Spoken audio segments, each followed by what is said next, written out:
Os novos campos ficam entre 5.000 e 7.000 metros de profundidade, abaixo da camada de sal que fica no subsolo marinho. Atualmente, a Petrobras só explora poços localizados acima desse nível, na região conhecida como pós-sal. O campo de Jubarte, na bacia de Campos, foi escolhido para a perfuração experimental porque nessa área a camada de sal tem apenas 200 metros de espessura. Só que para explorar comercialmente as jazidas do pré-sal, o buraco é mais embaixo. Vai ser preciso furar até 2 quilômetros de uma camada de sal frágil, numa profundidade que pode ser o dobro da média dos poços no Brasil. Analistas estimam que o investimento pode passar dos 600 bilhões de dólares, mas a Petrobras afirma que a projeção é exagerada. Ainda não é possível saber o verdadeiro potencial das jazidas. Segundo a empresa, a cotação de $110 o barril garante com sobras a viabilidade do pré-sal. Mas se o preço do petróleo cair demais, o negócio deixa de valer a pena. Sem dúvida, pensar em óleo a menos de $50 para desenvolver campos dessa natureza é impraticável. Apesar dos desafios, este analista de investimentos especializado em petróleo está otimista. Há riscos tecnológicos, risco de custos, mas o que é certo, que até hoje as notícias que nós temos é de que realmente é como se receber um bilhete premiado.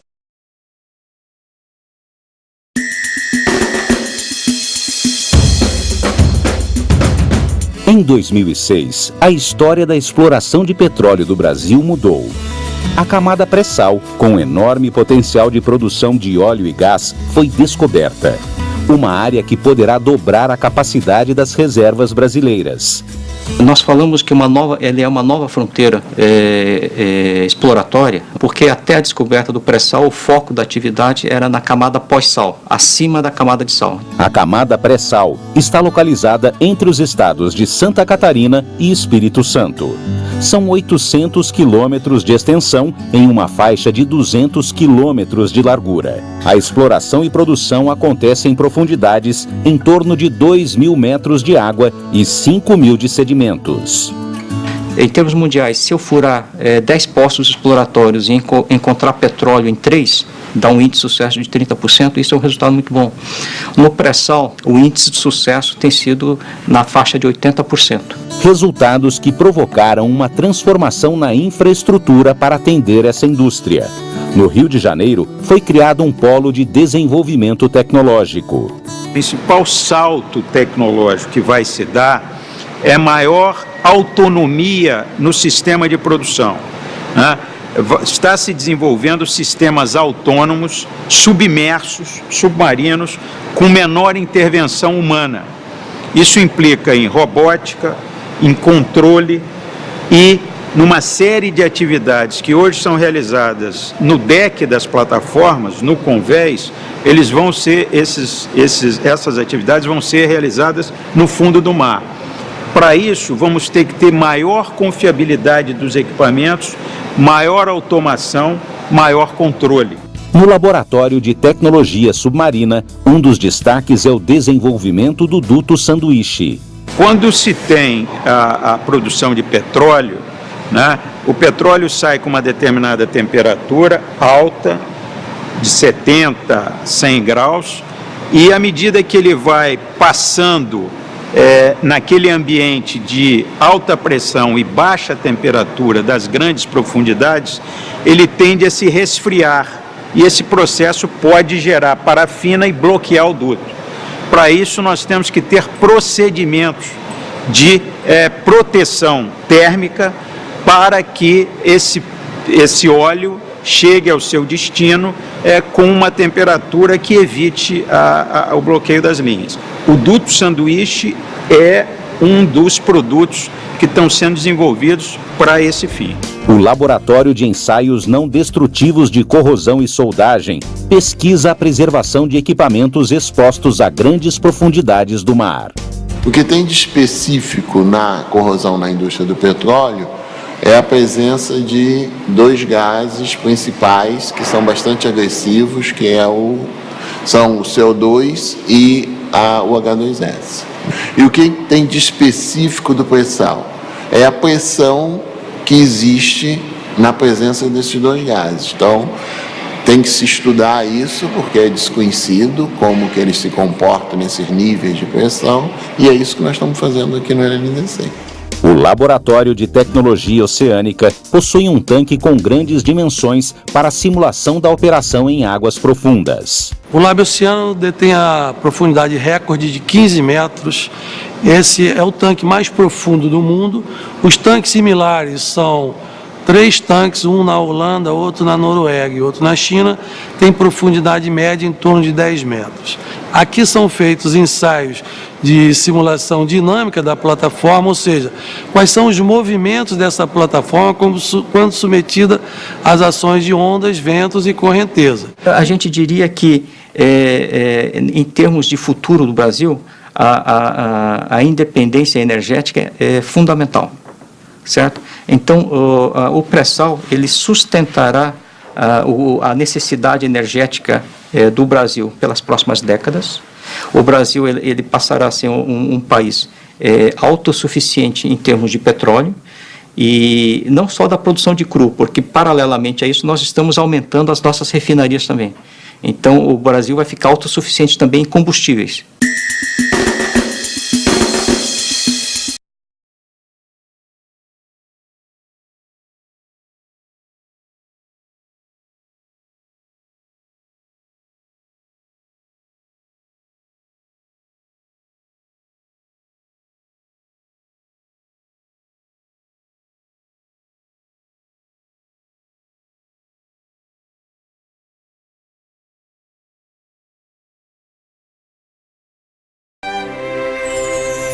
O petróleo é uma mistura de vários componentes sob forma gasosa e, em geral, menos densa que a água.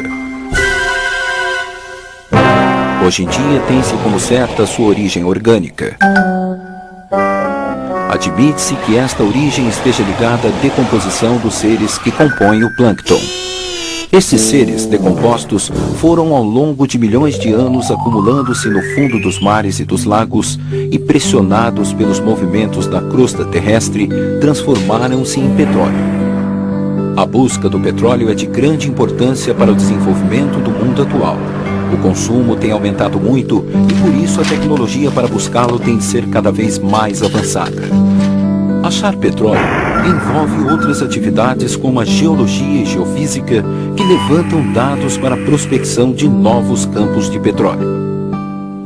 O petróleo está localizado em bacias sedimentares formadas por camadas ou lençóis porosos de areia, arenitos ou calcário.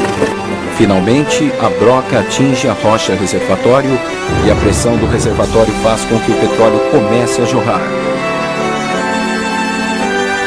Em seguida, o petróleo é transportado através de oleodutos para uma refinaria. A injeção de água ou gás é uma maneira bastante prática para aumentar a pressão lá embaixo e fazer o petróleo subir. O petróleo é produzido até o ponto em que há vantagem econômica. Mas quando fica pouco petróleo, o campo é abandonado com as devidas precauções para não causar maiores danos ao meio ambiente.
Sempre que se fala em combustível, a gente ouve falar de octanagem.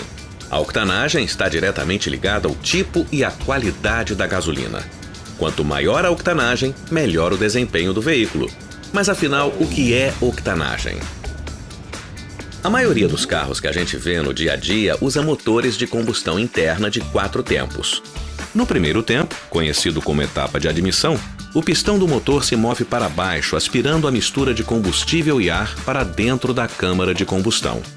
Em seguida, o pistão sobe e comprime a mistura dentro da câmara. Esse é o segundo tempo, chamado de etapa de compressão. Ao final da etapa de compressão, quando o pistão está próximo do ponto mais alto de sua trajetória, a vela de ignição emite uma faísca e a combustão tem início. A combustão faz com que os gases entrem em expansão, aumentando ainda mais a temperatura e a pressão dentro da câmara e empurrando o pistão para baixo. Esse é o terceiro tempo, conhecido como etapa de combustão ou de expansão. É nessa etapa que a energia térmica é transformada em energia mecânica, gerando o movimento do pistão, que movimenta também os eixos e engrenagens. E então, o carro entra em movimento. O último dos 4 tempos vem logo em seguida, quando o pistão sobe novamente e expulsa os gases queimados pelo tubo de escapamento do carro. Esse quarto tempo é conhecido como etapa de descarga.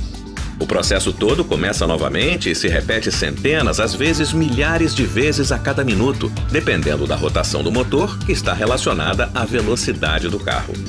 Já a potência do motor está diretamente ligada às altas pressões e temperaturas dentro da câmara de combustão. 2 fatores contribuem para uma maior potência do motor, além da sua rotação: a taxa de compressão e o avanço de ignição. A taxa de compressão indica o quanto a mistura de ar e combustível dentro da câmara é comprimida antes de entrar em combustão. É uma característica definida no projeto de fabricação do motor, com valor fixo e não ajustável. O avanço de ignição indica o momento da emissão da centelha pela vela de ignição. É um valor variável que depende da composição de diversos fatores, como rotação, velocidade e solicitação do motor. O avanço de ignição é ajustado pelo sistema eletrônico do motor. Uma taxa de compressão mais alta e um avanço de ignição ideal beneficiam o desempenho e o consumo do motor. Mas esses 2 fatores podem ter um efeito indesejado que chamamos de detonação. A detonação é uma combustão irregular e descontrolada que pode ocorrer na câmara de combustão após a emissão da centelha. É o que a gente chama no dia a dia de batida de pino, que pode até danificar completamente o motor. A detonação é causada por alguns fatores, dentre os quais combustível inadequado. Daí a importância de usar uma gasolina capaz de resistir às altas pressões e temperaturas formadas dentro da câmara de combustão. Octanagem é justamente a capacidade de resistência da gasolina às altas pressões e temperaturas. Quanto maior a octanagem da gasolina, maior sua resistência à detonação. Isso permite ao motor trabalhar melhor e ter um desempenho cada vez maior. Nossa gasolina Podium possui a mais alta octanagem do mercado, com no mínimo 95 unidades IAD, que significa Índice Antidetonante, e é a média de 2 métodos padrões de medição de octanagem. O IAD é uma das formas de representar a octanagem, mas em qualquer dos métodos, a gasolina Podium apresenta o maior índice do mercado. Por proporcionar um aproveitamento total da potência projetada, a Petrobras Podium se tornou referência de desempenho e durabilidade.